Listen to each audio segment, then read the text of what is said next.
प्रश्न है, दबाव समूह और राजनीतिक दलों के आपसी संबंधों का स्वरूप कैसा होता है। ठीक है, तो चलिए देखते हैं इसका उत्तर क्या होगा। तो दोस्तों, दबाव समूह और राजनीतिक दलों के उद्देश्य भिन्न होते हैं, यानी कि अलग होते हैं। तो इसका उद्देश्य क्या होता है? दबाव समूह का कोई विशेष उद्देश्य नहीं होता है और न ही वे देश की सत्ता पर अधिकार जमाना चाहते हैं। दबाव समूह का क्या उद्देश्य नहीं है कि ये कोई विशेष उद्देश्य नहीं है, ये सिर्फ अपने लाभ के लिए सरकार से वो बात मनवाने का कोशिश करता है और ये देश की सत्ता पर ये अधिकार नहीं जमाना चाहते हैं। ठीक है, लेकिन क्या है, राजनीतिक दल यानी कि राजनीतिक दलों का मुख्य उद्देश्य क्या होता है? सत्ता पर अधिकार जमाना होता है। ठीक है, राजनीतिक दल और दबाव समूह में अंतर यही है कि इसका उद्देश्य कुछ नहीं है, ये अपने हित के, अपने समूहों के हित के लिए काम करवाता है।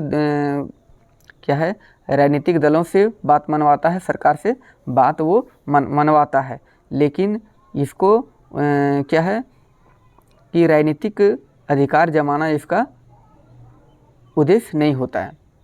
ठीक है, लेकिन राजनीतिक दलों का मुख्य उद्देश्य क्या होता है? सत्ता पर अधिकार जमाना होता है। ठीक है, प्रायः यह देखा जाता है कि दबाव समूह और राजनीतिक दलों में आपसी संबंध नए रूप धारण कर सकते हैं।